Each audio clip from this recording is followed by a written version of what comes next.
नमस्कार. संगीता ढोले किचनमध्ये आज आपले खूप खूप अगदी मनापासून स्वागत आहे.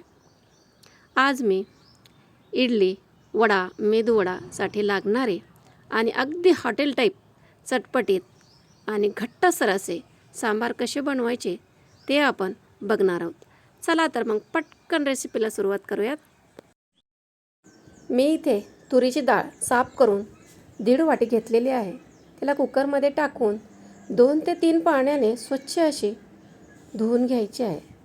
धुवून घेतल्यानंतर त्यामध्ये हळद टाकलेली आहे आणि थोडंसं तेल टाकून घ्यायचं आहे. त्यानंतर कुकरला झाकण लावून 3 ते 4 शिट्ट्या करून घ्यायच्या आहे.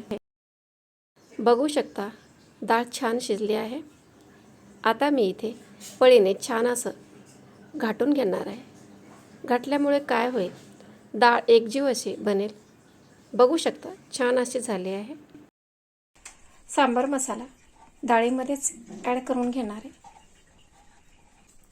त्याचसोबत इथे मी थोडा ह्याच्यामध्ये गूळ टाकणार आहे.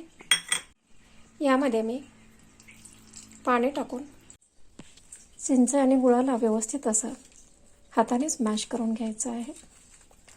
अशा पद्धतीनं थोडंसं ह्याला मॅश करून घ्यायचं.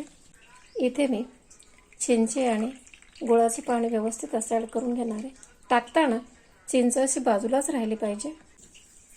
मोहरी टाकून घेणार आहे. मोहरीला छान असं तळून घ्यायचं आहे. त्यानंतर जिरे टाकूयात. मी इथे लसूण टाकून घेणार आहे. त्यानंतर चिमूटभर मेथी दाणे टाकून घेते. कढीपत्ता टाकून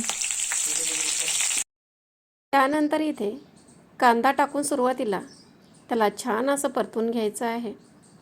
बघू शकता छान असा आपला कांदा परतून झालेला आहे. नंतर टमाटर टाकून घेतले आहे. लगेच लाल तिखट टाकून घ्यायचं आहे. इथे धने आणि जिऱ्याचे पावडर टाकून घ्यायचे, त्यामुळे एकदम छान अशी टेस्ट येते. वांग्याचे छोटे छोटे केलेले पीस ॲड करते. त्यानंतर भोपळ्याचे पीस टाकून घेणार आहे. अख्ख्या लाल मिरचीचे 2-4 तुकडे करून इथे मी टाकणार आहे. चवीनुसार मीठ टाकून घ्यायचं आहे. इथे आपण सगळ्या भाज्याला छान असं तेलामध्ये फ्राय करून घेणार आहे. त्यामुळे काय होतील, अर्धवट शिजल्या जातील. तुम्ही तुमच्या आवडीनुसार कोणकोणत्या भाज्या तुम्हाला टाकायच्या आहेत ते टाकू शकता. इथे थोडंसं ह्याच्यामध्ये पाणी टाकून त्याला 5 ते 10 मिनिटासाठी व्यवस्थित असं शिजवून घ्यायचं आहे. डाळीमध्ये थोडंसं पाणी ॲड करून त्याला पळीने थोडंसं असं फिरवून घ्यायचं आहे. त्यानंतर आपण शिजवून घेतलेली डाळ ह्याच्यामध्ये मी इथे ॲड करते. मी इथे हे 6-7 लोकांसाठी सांबार बनवलेला आहे, त्याच्यामुळे मी या प्रमाणामध्ये बनवलेलं आहे. सांबार दिसायला पण एकदम छान असं.